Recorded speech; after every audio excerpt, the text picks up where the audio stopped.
Namanda, Namanda, Namanda, Namanda.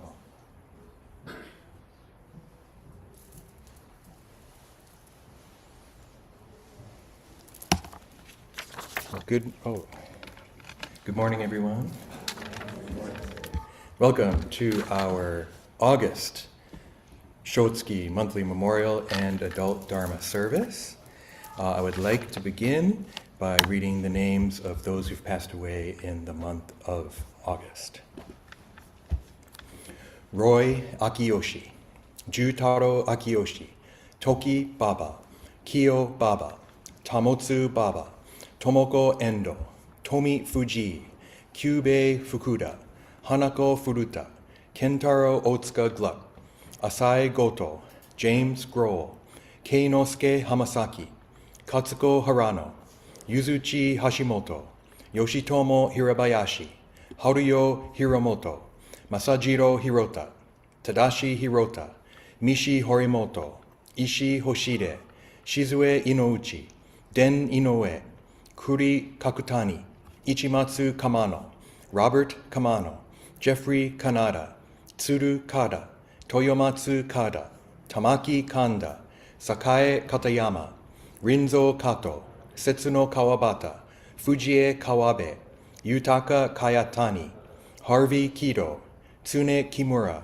Keijiro Kimura, Osayo Kimura, Mokichi Kisanuki, Juki Kitagaki, Inajiro Koizumi, Kayo Kuramura, Kanichi Masui, Toshikazu Matsutani, Kyo Minamidani, Takao Misaki, Katsu Mitani, Kenichi Miyamoto, Tsuyako Mizusaki, Kazuo Mori, Asaemon Muramoto, Koyo Muramoto, Masami Muramoto, Take Muramoto, Yumi Nagata, Ichi Nakagawa, Mitsuo Nakagawa, Seijiro Nakagawa, Tomie Nakagawa, Tosaburo Nakahara, Yukie Nakahara, Akira Nakamura, Himeko Nakao, Ishii Nakao, Timothy Nakaya, Yokichi Neishi, Shimeno Nishino, Yuki Nomura, Wakai Nomura, Hajime Nomura, Sylvia Nomura, Fude Ogawa, Jack Ogawa, Kazue Ogawa, Minosuke Ogawa, Katsuo Ohashi, Yoshihiro Ohashi, Tameo Okai, Kazumi Okamoto, Fujio Okano, Kimio Okawachi, Shigekazu Okawachi, Yukie Hiramoto Onizuka, Miyuki Otake, Baby Otsuka, Moto Otsuka, Sano Otsuka, Yuriko Otsuka, Mitsue Ozaki, Itsuo Ozawa, Miyako Sakai, Masako Sakaki, Tami Sakaki, Yoichiro Sakaki, Yoshiko Sano, Hana Sasaki, Moriichi Sasaki, Gary Seiji, Kikuno Shigematsu, Lanai Shimabukuro, Baby Shinomoto, Charles St. Germain, Sujaku family, Sakuyo Sumimoto, Junichi Sumimoto, Hana Tsunada, Masui Tsunagawa, Toyo Tsunayama, Koichi Takata, Tai Tamata, Nobu Tamori, Kumetaro Tamori, Chugoro Tani, Moto Tani, Tamayo Tani, Mitsuo Taniguchi, Matsusuke Taniguchi, Ichimi Teramae, Fusajiro Utsurogi, Mabel Watanabe, Lauren Kimio Worrell, Take Yago, Shizuo Yamamoto, Mosanta Yamamoto, Sadazo Yamane, Shigeko Yamaoka, Katsutoshi Yanagitsubo, Patricia Ono Yokomizo, Aiko Yokoyama, Sachiko Yokoyama, Masaru Yoshioka, Togo Yoshioka. Okay, next we will have Sutra chanting, and today we will chant Sanbutsuge. So it's on page 22 in the small purple book, page 79 in the large purple book, or it'll be on the screen.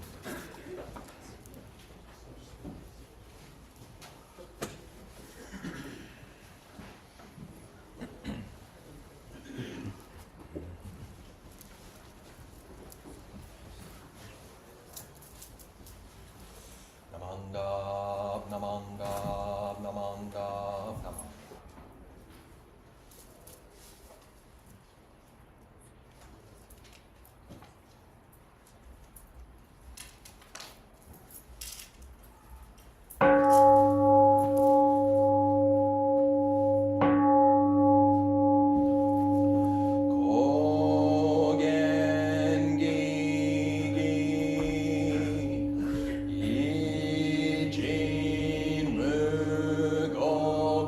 女前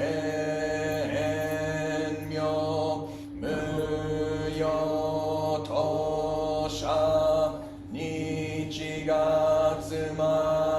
に主公遠慮開室音平有脈樹木如来予言調整無輪小学大音コール実法開門精進三昧知恵意徳無量主所敬る人体前年小仏崩壊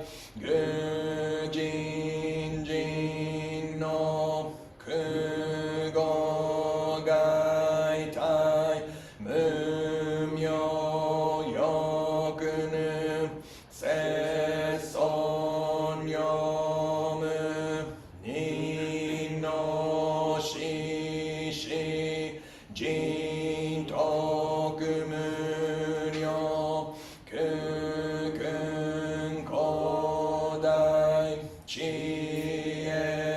人名光明一層神道大仙願が差仏在所法華道生じ未不下脱不正上位解任精進如是三昧知恵以上五世特別不行志願一切空一切大安決し有仏百千億万無量大小衆如五者供養一切使徒小仏無量具道賢聖不客異如五者小仏世界不不可け無種節道光明師匠変師小国如是精進一人難量量が差仏国土第一道主奇妙道場超絶国如内音二無闘争ガト愛民道達一切実法来生心熱症状意図が国経楽安穏好仏神妙是が心象法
Namo Amida Butsu.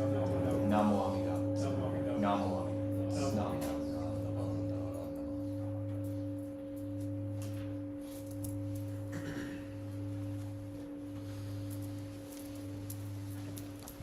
Okay, next let's recite the three treasures, and it will be on the screen or in page 3 in the small purple book.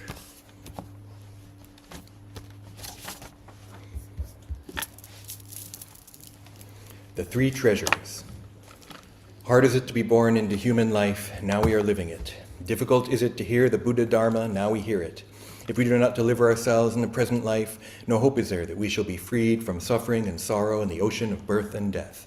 Let us reverently take refuge in the three treasures of the truth. I take refuge in Buddha. May we all together absorb into ourselves the principle of your way to enlightenment and awaken in ourselves your supreme will. I take refuge in Dharma. May we all together be submerged in the depth of the doctrine and gain wisdom as deep as the ocean. I take refuge in Sangha. May we all together become units in true accord, in your life of harmony, in a spirit of universal oneness, freed from the bondage of selfishness. Even through myriad ages of kalpas, hard is it to hear such an excellent, profound, and wonderful doctrine. Now we are able to hear and receive it. Let us thoroughly understand the true meaning of the Tathagata's teaching. Namo Amida Butsu. Namo Amida Butsu. Namo Amida Butsu. Namo.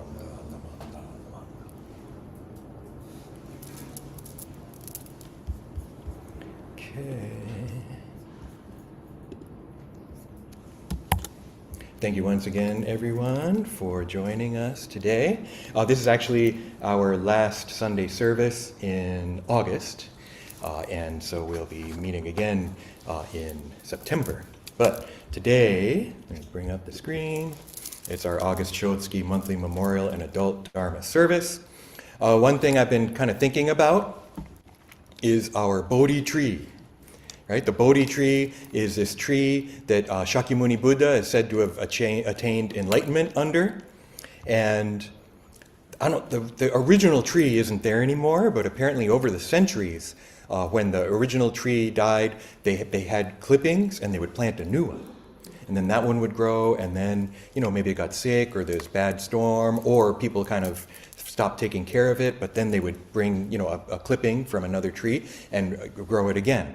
And so there's still Bodhi trees in India, and there's one on the corner of 9th and Jackson that you can see on the screen, right? And so when there's the Buddhist Church of Oakland, right? And on the right side of the screen, there's Bodhi tree.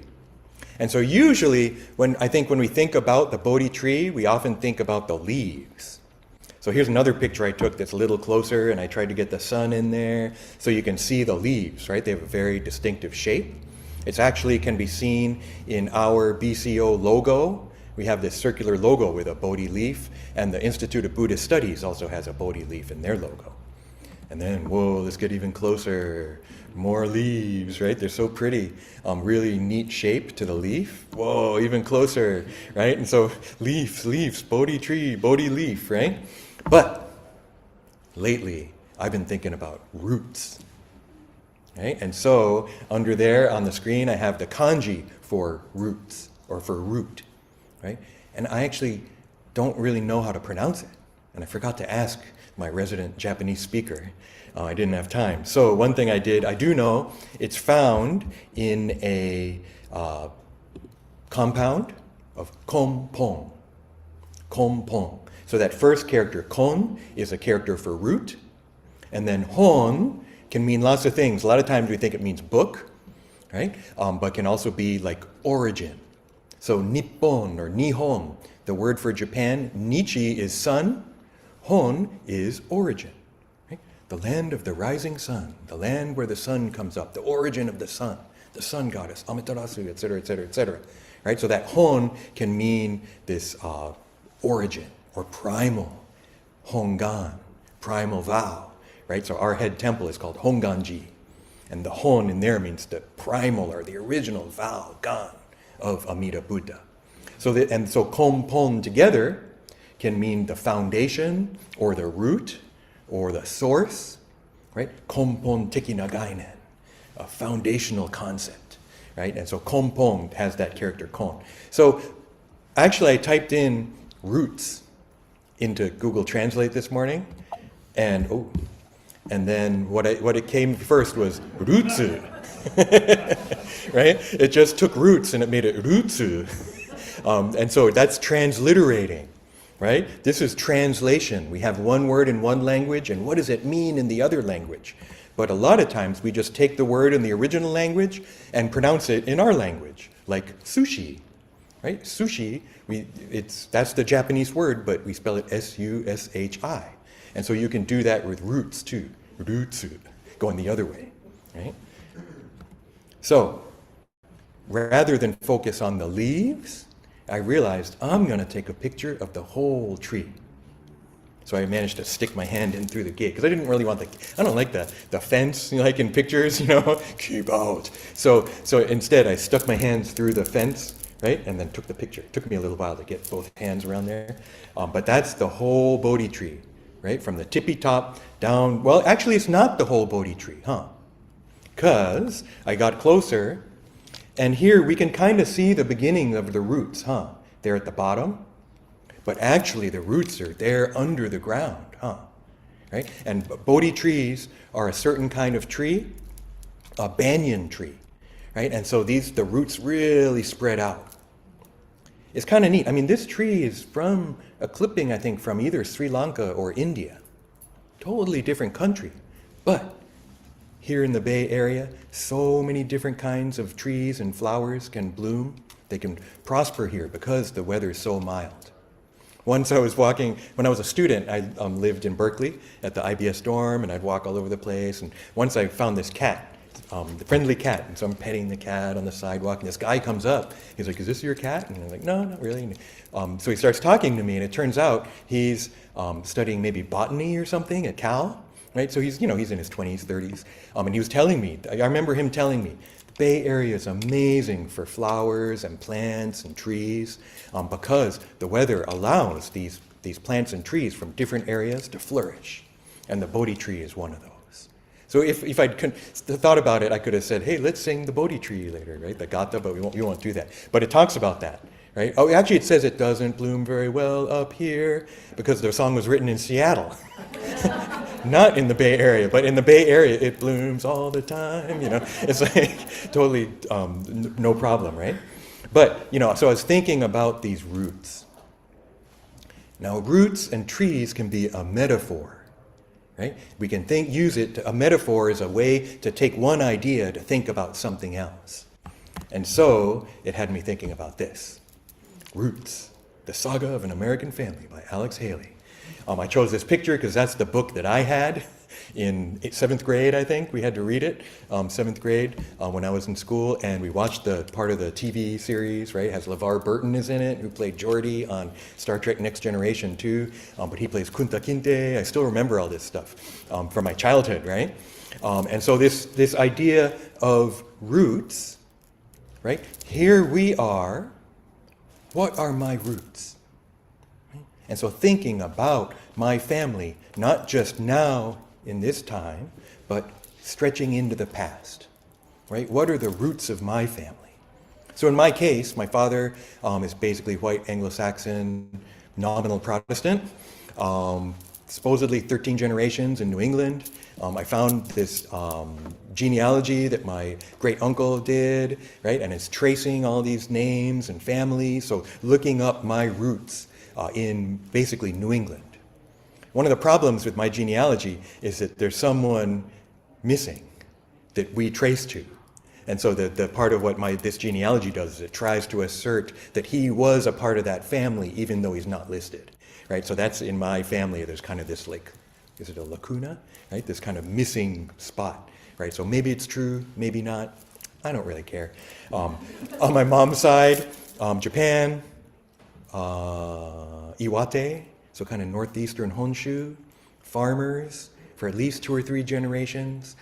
my aunt told me that my grandmother, her mother said, really we're from samurai, but really low-level bimbo samurai, right? Just poor samurai. People think, oh yeah, I'm from samurai, right? And I've got all this, right? But only the high-level people were like looked up to, right? The low-level ones running around, the grunts, are not, although in a caste system, which Japan kind of was, even being low-level samurai, you were still better than farmers.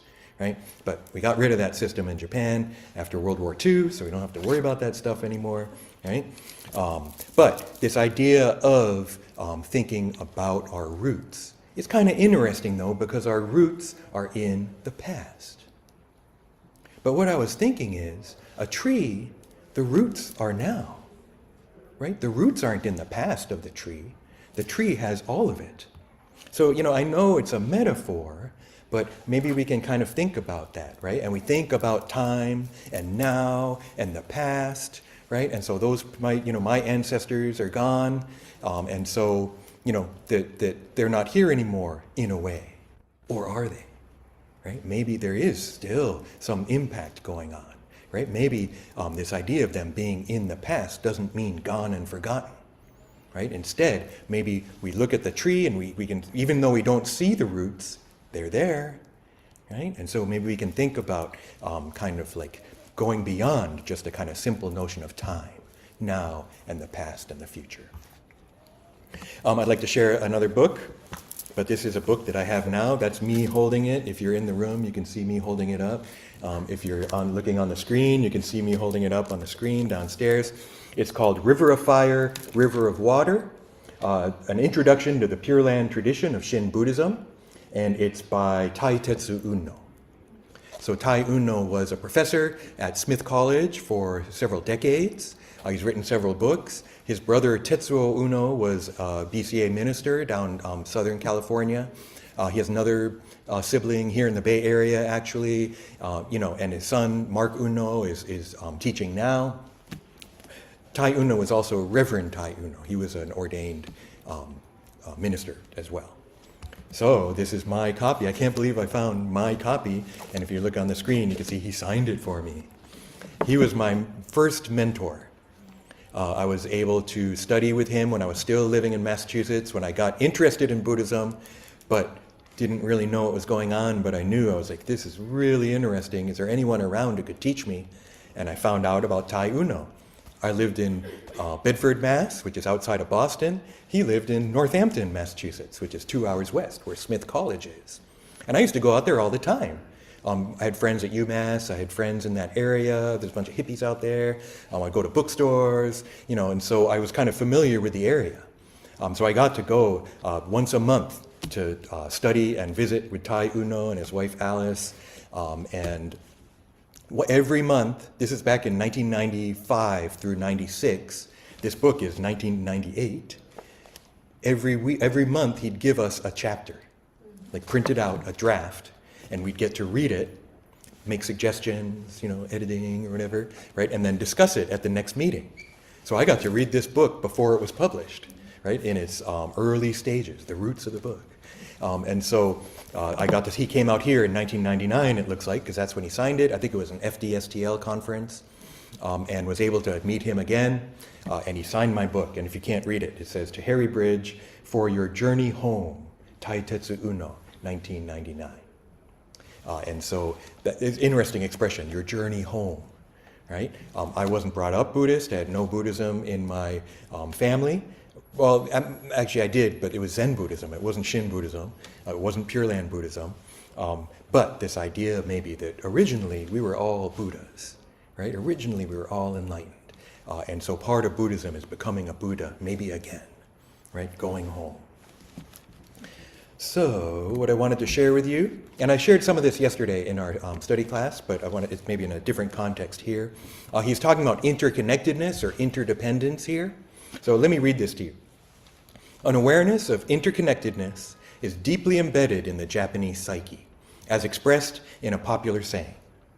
Even the brushing of sleeves between passers-by reveals deep connections in past lives. When people traveled on foot in pre-modern times, they would encounter strangers on the road or in wayside inns. They believed that the meetings were not mere happenstance, For no matter how brief and passing an encounter, it was due to some profound karmic links from countless past lives. So I think this is a really neat passage, talking about this expression of even the brushing of sleeves between passersby reveals deep connections in past lives. They may have been wearing more kimono kind of stuff, right? Because it's medieval times, so maybe it's easier for your sleeve to brush, because if you have on Western clothes, you don't necessarily brush against each other so much. But Japanese talk about sleeves a lot. Even in Tanisho, Yuien talks about, my sleeves are wet with tears as I write this, thinking about the divergences from Shinran's teachings, right? And so this idea of sleeves, I think, is kind of found in Japanese culture.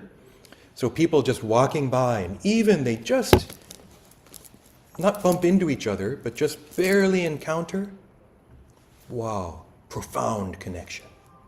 And not necessarily that bump, but a connection coming from something deeper, right? From something bigger. Past lives, maybe. Maybe there's a deeper connection than just what we might see as a coincidental encounter. And so, how much more so people we're around a lot, right? How much more so our family. I think a lot of times we think of things in very kind of concrete, material kind of terms, right? But this thing with passing, past lives, profound karmic links from the past, right? Is one aspect of Buddhism, and coming from this kind of interconnectedness, right? This meeting. Because of such unknown ties, and I'm going to keep reading from Taitetsu Unno, that reason could never fathom, people would be sensitive to each other's thoughts, feelings, and needs. Chance meetings and unexpected coincidences have far-reaching significance beyond any rational comprehension, something that Carl Jung tried to suggest in his idea of synchronicity. I don't think you're the right age group, but I first heard Synchronicity from the Police. Right? It's one of their biggest selling albums. There's Synchronicity 1 and Synchronicity 2 are two of these incredible, almost like prog rock songs. You might know, every breath you take, ding, ding, ding, ding, ding, ding, ding, right? But there's, the album was called Synchronicity, right? And so that's where I first heard of the term, but it's actually a term from Carl Jung. And it's this idea that we normally think there has to be some like connection, some like real physical connection for things to happen. But maybe no, maybe things are connected in ways we aren't aware of, in deep ways, right? And that something happening somewhere else might have an actual effect on me. Buddhism backs this up. Buddhism says everything is interconnected. We're all interconnected. We're not separate billiard balls that only have an effect when we hit each other, right? No. We're all connected in so many different ways. And not just people, animals, plants, inanimate objects like rocks, right?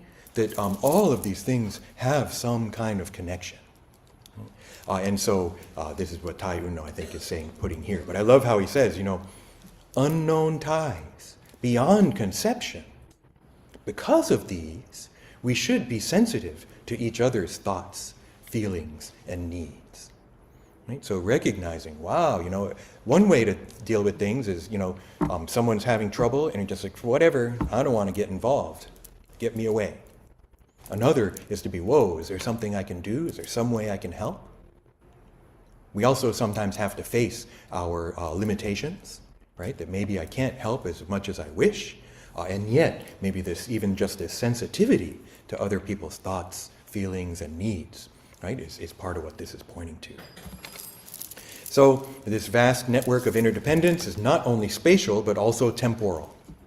It connects people in the present with those who have gone before and those who will come after. So not just the past, but the future.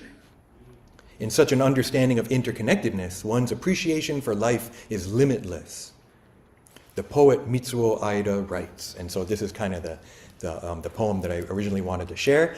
This poem I actually heard recently. Reverend Marvin Harada, our bishop, used it at the Concord Obon.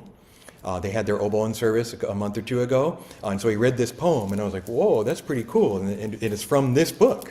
It's found in, he took it from this book, so that's what got me to dig this up. right? So rather than just be like, yeah, that was pretty cool, move on, realize, whoa, I want to find that poem. Because I know I have the book, and I had to go through. I couldn't find, I should have just looked up the name in the index, but I didn't write the name down, so I didn't know the name of the poet when I was reading it. Right now I know. So I kind of had to go through the book and try and find this poem, and I found it. Here it is. Oops. My father and mother, altogether 2. Parents of my father and mother, altogether 4. Parents of parents, altogether 8. If I count this way, back to 10 generations, altogether 1,024. What about back to 20 generations? To my surprise, over 1 million people. From the infinite past, a life rally baton is passed on. Here, now I live with my baton. This is your life. This is my life. So it's a pretty neat poem. Harada Sensei said he used a calculator to see if it was right, because that's part of it. Does it really get to 1 million?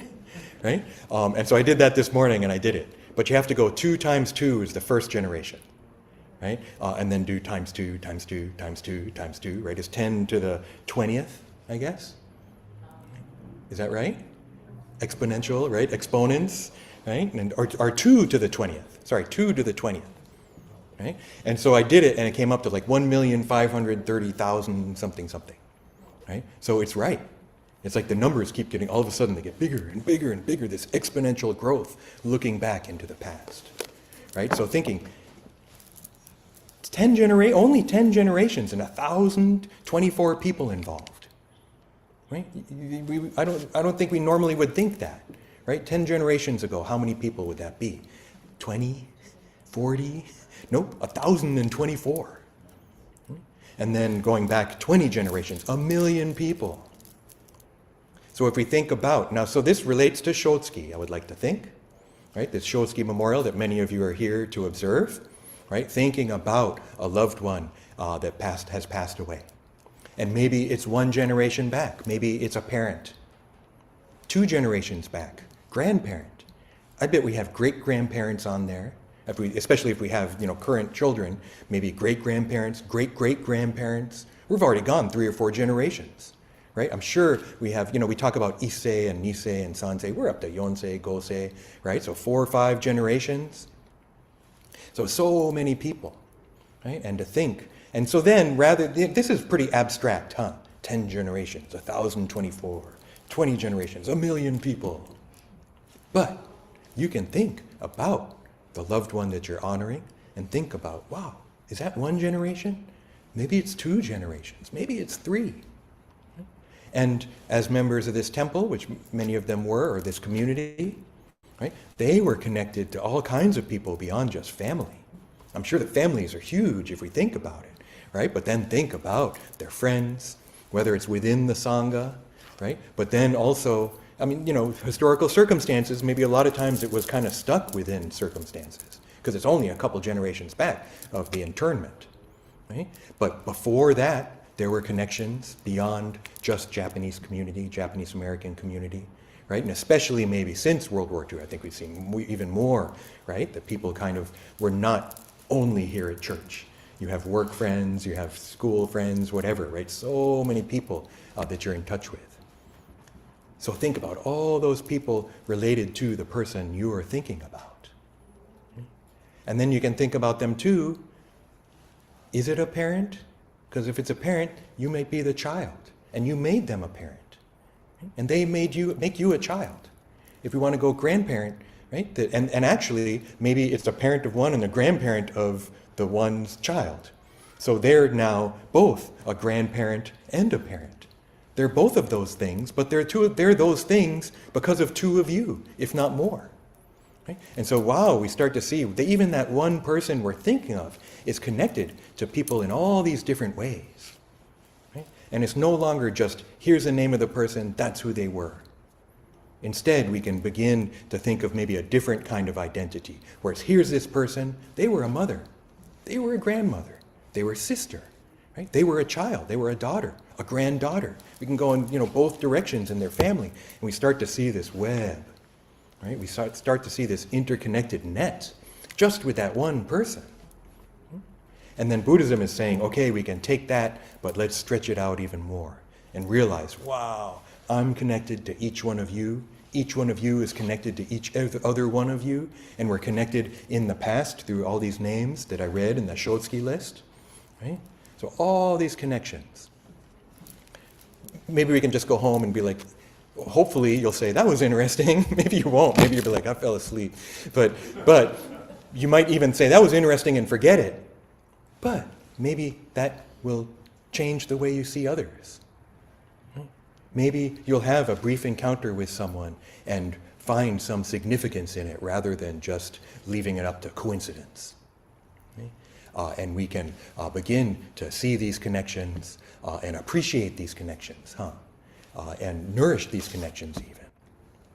It's not always easy, I'll be honest, I'm not really connected with my family. My parents' generation there's like 2 or 3 left. Grandparents, I think none. So my family feels really small, and I'm not really in touch right now. I think since the pandemic, I'm kind of estranged from my surviving family members. And I keep saying, I gotta get over that.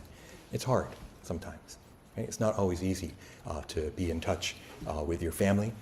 But still, even if it's not easy to be in relationship with them, there still is relationship. And it's big, It goes beyond just the feelings of this moment. Maybe we can think back to earlier times when we got along better, or maybe we can try and forge a new relationship. And maybe by thinking about these people, reflecting on all these people we've been reading, maybe that will change our relationships, both with those we know, those we love, but maybe are estranged from, maybe people we don't know or think we don't know, right? And our community, whether it's Buddhist Church of Oakland or Bay Area or California or United States of America or North America or the whole world, right? Let's go beyond borders, family borders, national borders, religious borders, right? Ultimately, it's everyone, all beings, and not just people. Bugs, cats, trees, rocks, right? All connected, all interrelated. So I'm going to take down the PowerPoint. I want to thank you so much for joining us for the music for my end. Okay, you didn't have to stop it. I was going to start dancing. Thank you for joining us for our August Shotsuki Hoyo. Let's conclude this August Shotsuki Dharma talk with Kansho. From infinite past, a life rally baton is passed on.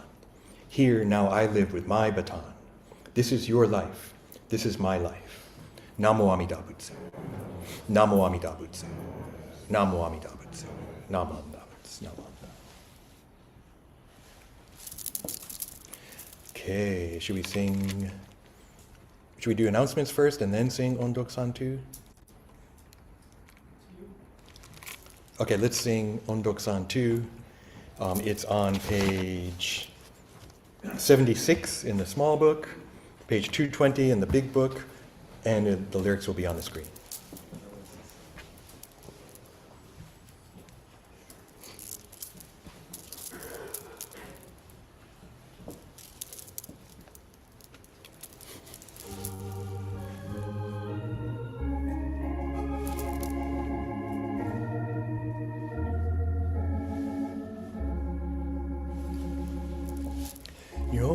Yodai dai no ondoku wa miyoko ni shite mo hozu beshi shishu chishiki no ondoku mo hone o kudakite mo shasu beshi. Namo Amida Butsu. Namo Amida Butsu. Namo Amida Butsu. Namo Amida. Okay, give me a second to get hooked set up for announcements. Which one is it?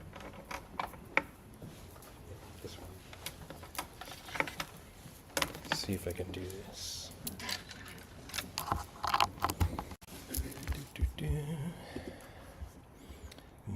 Speaker, external headphones. Okay, let's try that. Testing, testing. There you go, you're in. Oh, great. Thank you very much. Good morning, everyone. Welcome to the Buddhist Church of Oakland. My name is Robert Noguchi. Thank you very much for coming. Oh, I should turn on my video, huh? There you go. Okay, there we go. All right. Nice to see everyone today.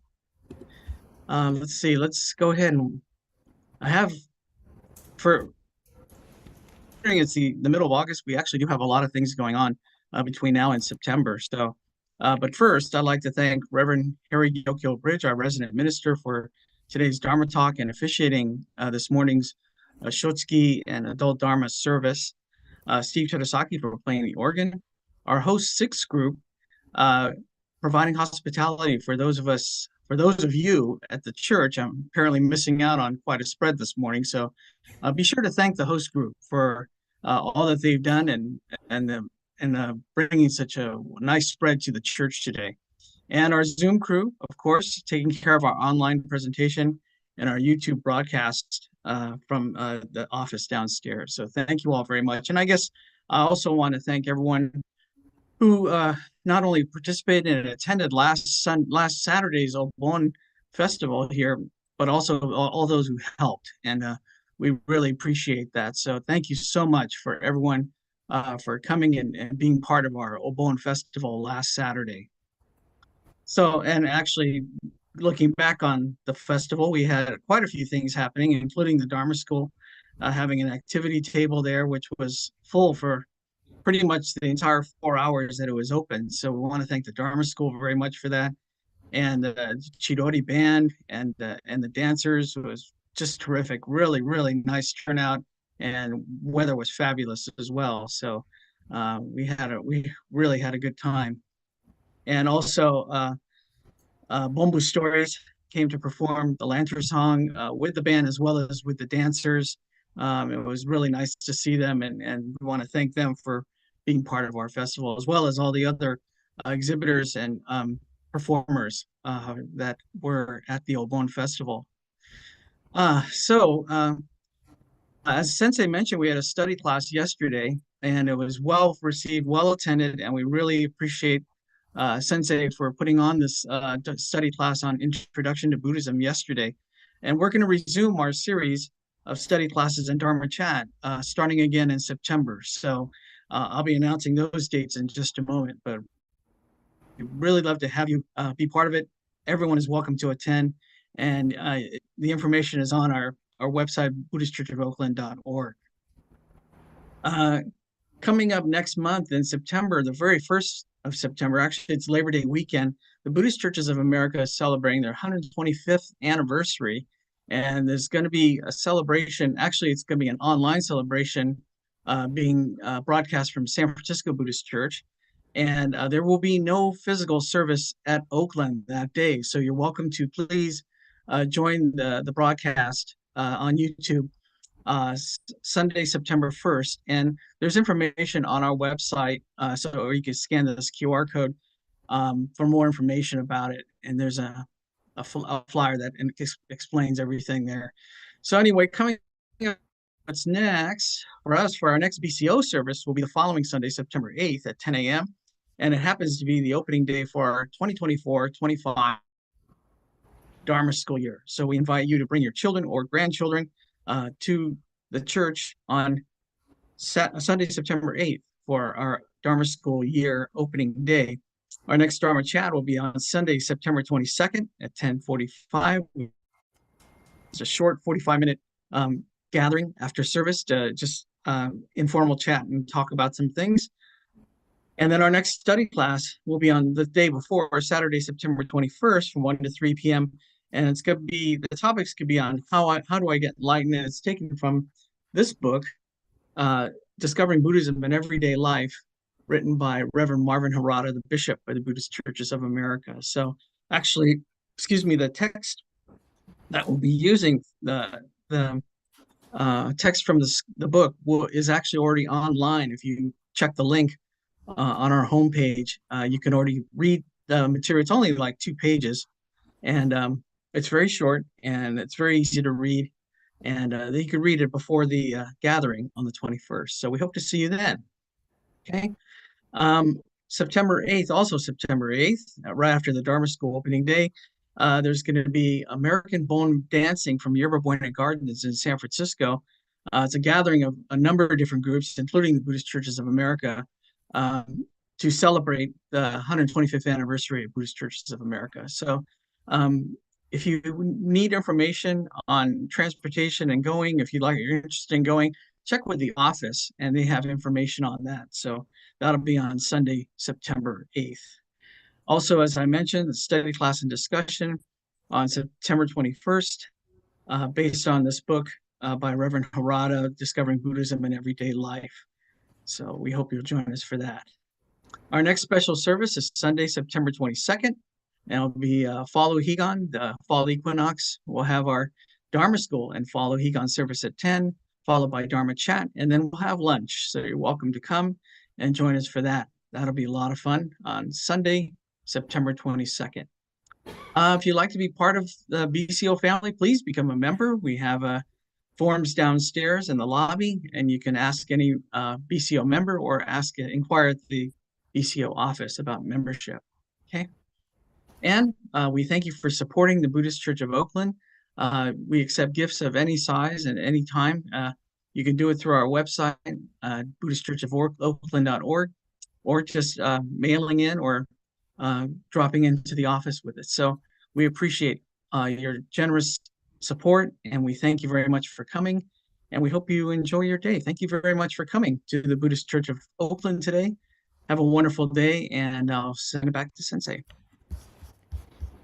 Thank you, Robert.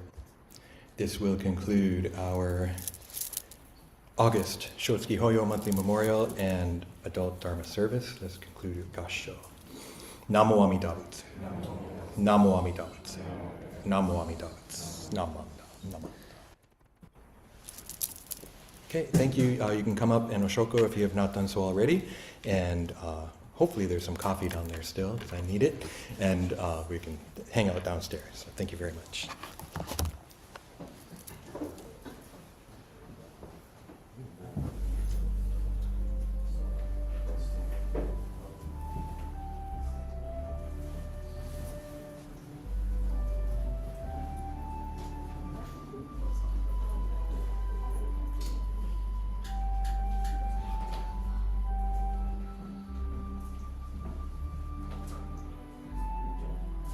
All right.